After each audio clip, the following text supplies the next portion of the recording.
বেগুনিটা পুরো ননি। পুরিটা বেশ ভালোই হয়েছে।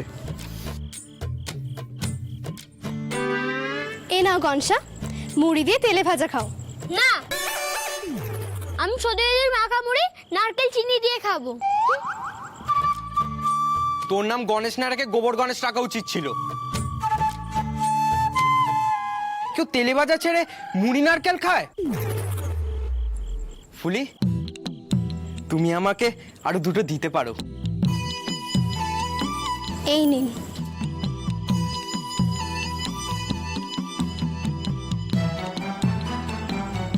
বাহ, এই তেলে ভাজাগুলো তুমি ভেজেছো না? না তো, মা ভেজেছে, আমি শুধু নিয়ে এসেছি। গনসা, তুমি সত্যি খাবে না?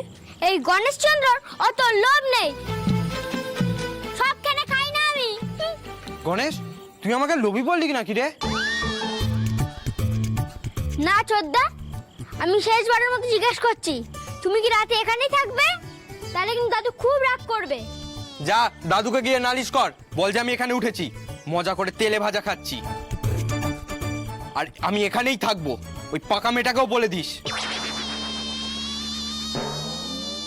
দাঁড়াও, আমি দাদুকে গিয়ে বলছি যে তুমি এখানে বসে বসে পচা পচা খাবার খাচ্ছ। যখন পেটে ব্যায়াম হবে তখন দেখবে তোমায় কেমন দাদু তেতো তেতো ওষুধ দেয়। হ্যাঁ হ্যাঁ, দিক তেতো তেতো ওষুধ, তবু ওই পাকা মেয়ের আমি রান্না খাবো না। আচ্ছা, আপনার তো রাগ হচ্ছে কেন? চলুন ভেতরে চলুন, আমি আপনার ঘর দেখিয়ে দিচ্ছি। আসুন। এই এই কারণেই আমার রাগটা হয়। যদি শুধুও তো এরকম করে বলতো। চলো ফুলি, আমার ঘরখানা দেখিয়ে দাও।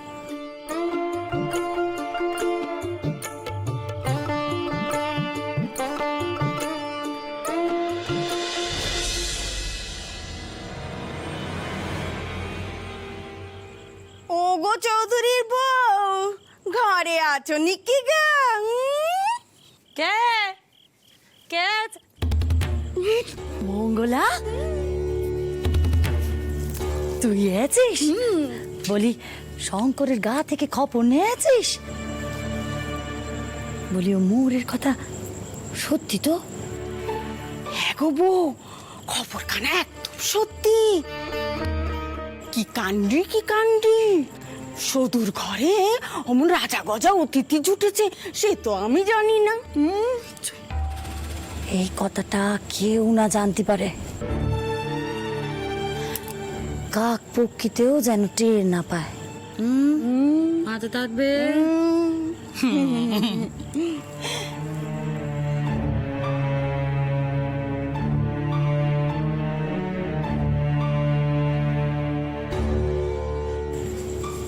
শোনা, কতটা মাথা থাকবে তো? সে আর কইতে হয় বউ।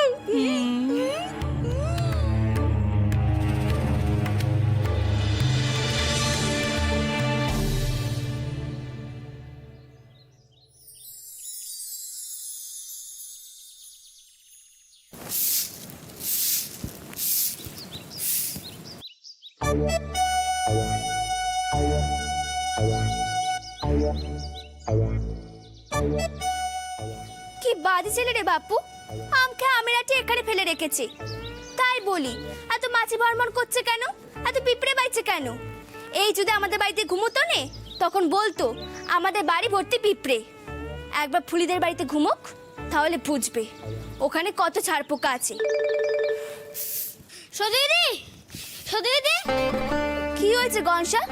আর তুমি এতক্ষণ কোথায় ছিলে? সদয়দি, তুমি তাড়াতাড়ি চলো ফুলিদের বাড়ি। ওখানে কামিনী দিদি, বুলা দিদি, রাধা দিদি, ওরা সবাই গেছে, আর ওদের মারাও গেছে। তুমি তাড়াতাড়ি চলো। আমি যাবো না গো গনসা, তুমি যাও, আমার অনেক কাজ আছে।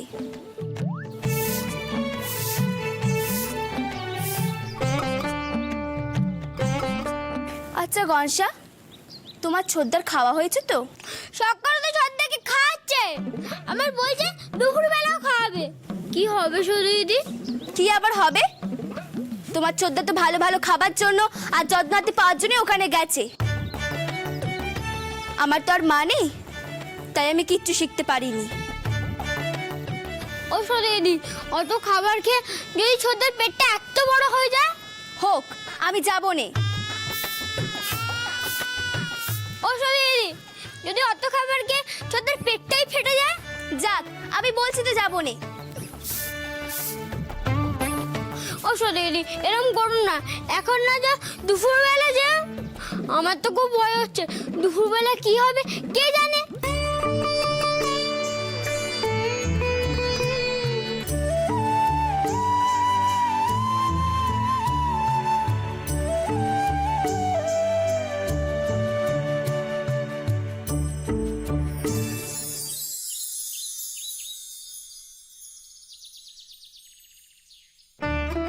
দিদি তাড়াতাড়ি চলো না গো, আরে চলো না, আরে চলো,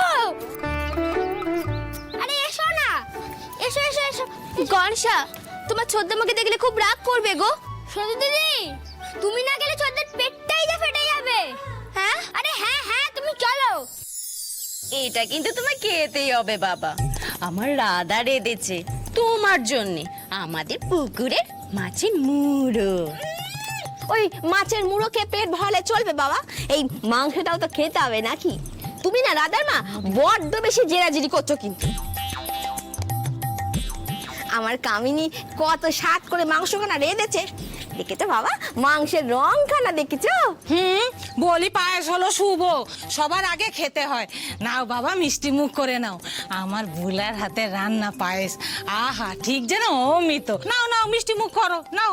না, এই মুড়ো খাও না, এই মাংসখানা খেতে হবে। বাবা, বাবা গো, নারায়ণ ঠাকুর অতিথি আমাদের। বলি সবার রান্না খেয়ে আমার পেট গড়ি ফেলো নেই।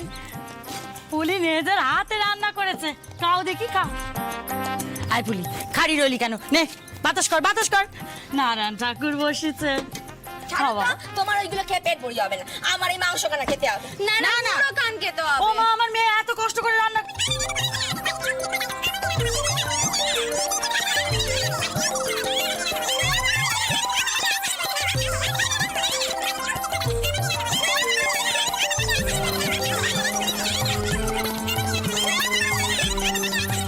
ও সদেদি, ছোটদাকে বাঁচাও না ও। আরে বাপু, রোসো রোসো।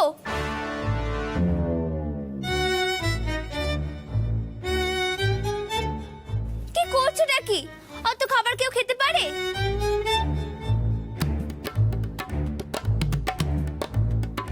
আর এই যে তুমি এত খাবার খেলে যে পেট খারাপ হবে, তখন কি দেখবি শুনি? ফের তুই এসেছিস, বড় বড় জ্ঞান দিচ্ছিস যে তুই আমার কে?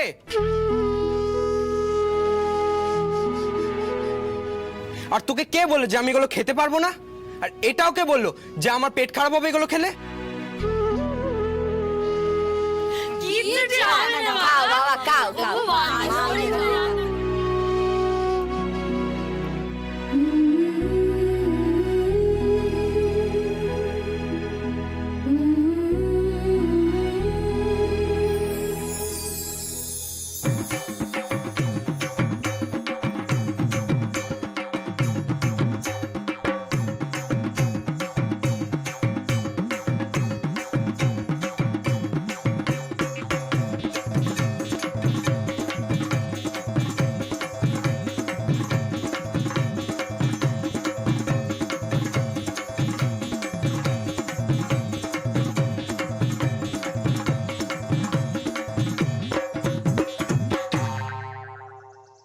যা ইচ্ছে করুক, তাতে আমার কি? আমাকে বলছে আমি নাকি জ্ঞান দিচ্ছি। আমাদের বাড়ি অতিথি, আমি ওর কে হই? ঠিক আছে, ওর পেটে ব্যথা করুক, তখনও বুঝবে।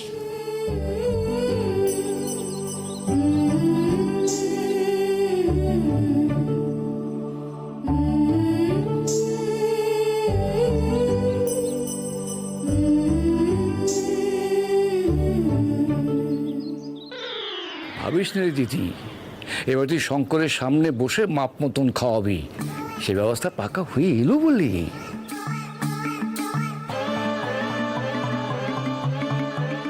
আমি অবশ্য কোটা বাটি একাই সাবার করে তোকে বাঁচাতে পারতুম, কিন্তু বাঁচাবো না। শুধু দিদির কাছে তোকে জব্দ হতেই হবে।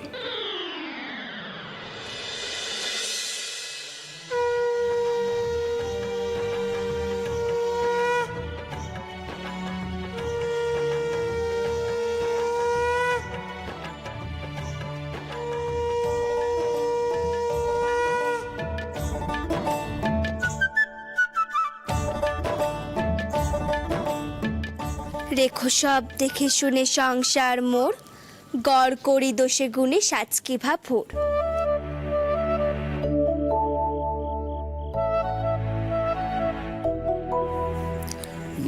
শুধু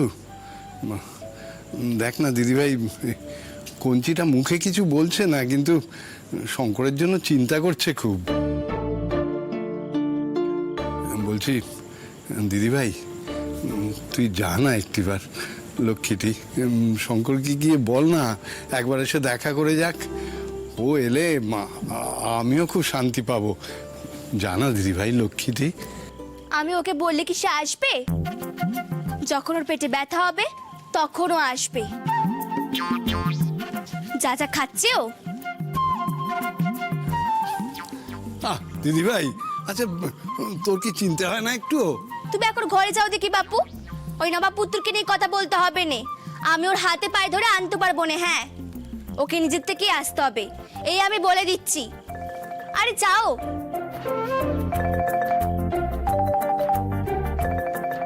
কি যে প্রস্তাব তুই দিলি কঞ্চি, এই বিয়ে কি আদৌ হতে পারবে? শুধু তো শঙ্করের নাম শুনলেই ক্ষেপে ওঠে।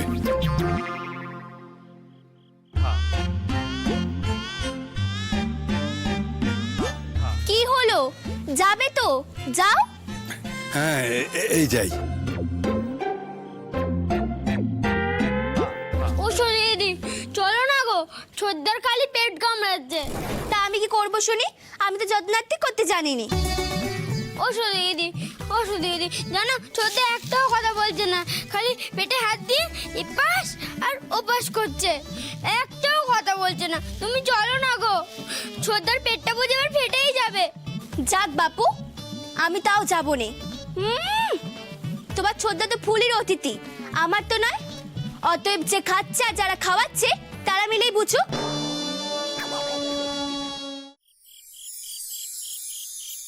ওরে বাবারে, পেটটা কি কামড়াচ্ছে! ওরে বাবা, মরে যাবো এবার।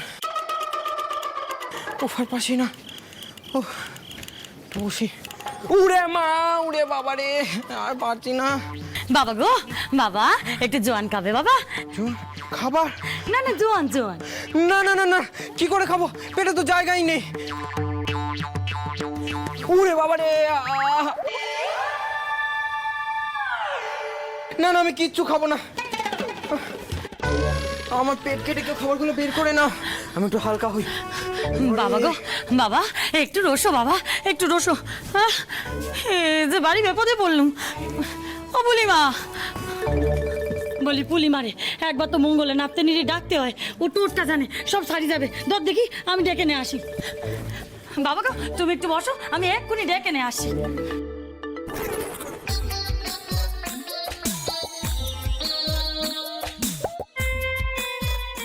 আপনি এখানে বসুন নে, আমি গিয়ে দেখছি কবরিজ দাদু ঘরে আছে কিনা। বসবো? ঠিক আছে। ও না না না না, বসলে পেটে আরো চাপ পড়ছে। আচ্ছা আপনি হাঁটুন, আমি গিয়ে দেখছি। ওরে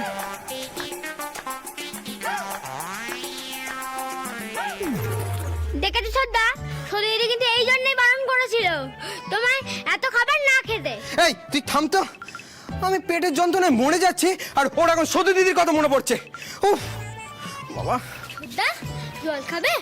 কি জল? না না না না, আমি জল টল কিচ্ছু খাবো না, কিচ্ছু খাবো না। ছোদ্দা, এখনো কিন্তু সময় আছে, বলো যাবে দিদির বাড়ি? ওই পাকামের বাড়ি আমি কখনো যাবো না, কিছুতেই না।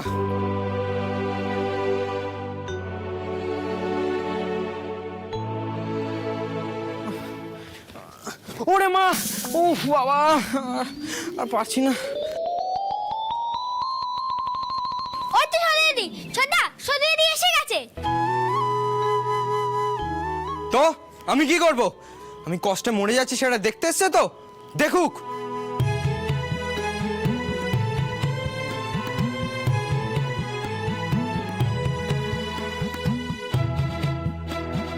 খালি এত মজা দেখতে এসছে।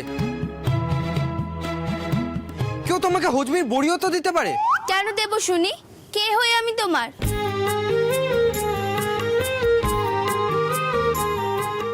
ও বুঝেছি বুঝেছি, শোধ তুলছিস তো? তোল তোল, ফুলি কবিরাজ মশাইকে নিয়ে আসুক, আমার সব পেট ব্যথা কমে যাবে। ওরে বাবা রে, আরে বাবা।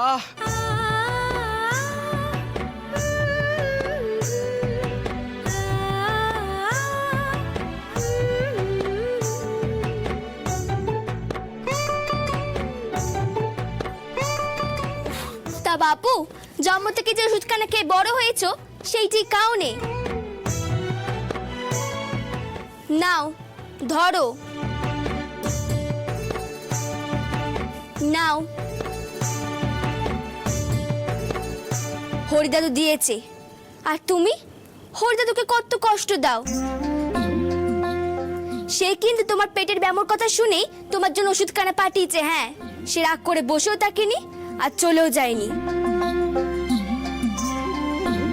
যে ভালোবাসে তাকে কষ্ট দিতে গেলে নিজেকেও কষ্ট পেতে হয়, সে কথা কেন মনে রেখো।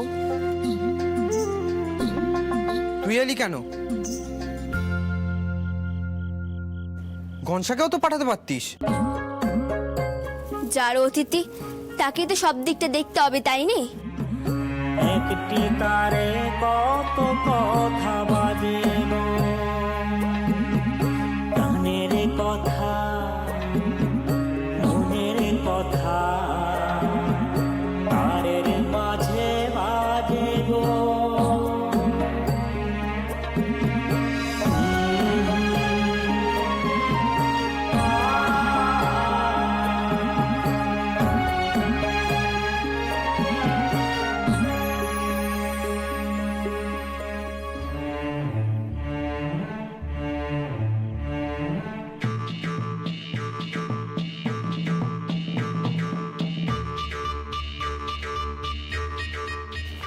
আরে বেল, সদুটা এখনো ফিরলো না? হ্যাঁ বাহ, ভাবছি আমি একবার দেখে আসি। ওই তো সদু। হ্যাঁ রে সদু, তুই একা? শঙ্কর কোথায়? আসেনি। তা আসবে কেন? বসে বসে ওষুধ পেয়ে যাচ্ছে তো, তাই দাদুদের কথা ভাববার আর সময় নেই। আরে রামু, এত কেউ খায়, খেয়ে খেয়ে কোলা ব্যাঙের মতো মোটা হচ্ছে, তবু মুখ ফুটে বলবে না যে আমি খাবো না। না রে কঞ্চি, আসলে শঙ্করটা বড় ভালো ছেলে, সে মুখ ফুটে কাউকে না বলতে পারে। না, থাক থাক থাক থাক থাক, আমার নাতি তো, আমি জানি সে কেমন ভালো ছেলে। ও দিদি ভাই, তুই এরকম চুপচাপ দাঁড়িয়ে রইলি যে? আরে শঙ্কর কেমন আছে বলবি তো, হাঁটতে চলতে পারছে তো? হরিদাদু ওষুধ দিলে কাজ হয়নি তা কখনো হয়? ওর কান ধরে নিয়ে এলি না কেন? সে তো আসতেই চায়নি হরিদাদু। বুঝো কাণ্ড। আরে বাবা, অতিথি তুই কোন বাড়ির? চেনা নেই জাগেননি, আরে অচেনা পরিবারে অতিথি হয়ে গেলি। দাদু, দাদু, দাদু সত্যি বলেছে আসবে না, ওখানেই ভালো আছে। থাকাচ্ছি ভালো, আসবে না। আমি নিজে গিয়ে ওকে নিয়ে আসবো, নাহলে ঠাকুরদা আমাকে। কঞ্চি, দেখছি তোর মাথা গরম হলেই ঠাকুরদা তোর মাথায় চাপে। শোন কঞ্চি, তোর গিয়ে কোনো কাজ নেই। আমাকে শঙ্কর খুব ভালোবাসে, আমি গিয়ে ওকে ফিরিয়ে নিয়ে আসি। হিড় করে টেনে আনবি। আচ্ছা ঠিক আছে বাবা, ঠিক আছে।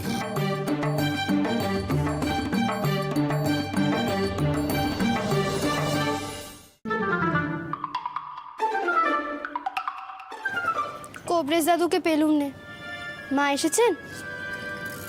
এখন কেমন লাগছে আপনার? এই মঙ্গলাটা যে কোথায় থাকে আমি কিচ্ছুটি জানি না। কাজের সময় মেয়েটারে পাবোই না,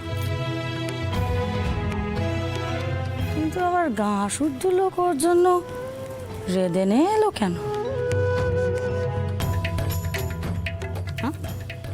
ও বাবা, বাবা গো, তোমার শরীরটা এখন কেমন লাগছে? হ্যাঁ ফুলি, মা ফুলি। ও মা, রমা দাদু এসো এসো। বাবা শঙ্কর, শুধু যে ওষুধটা দিয়ে গেল তাতে একটু আরাম হয়েছে তো? আসলে কুড়োমশাই কিচ্ছুটিতে কিচ্ছু হচ্ছিল নে, কিচ্ছুটি না।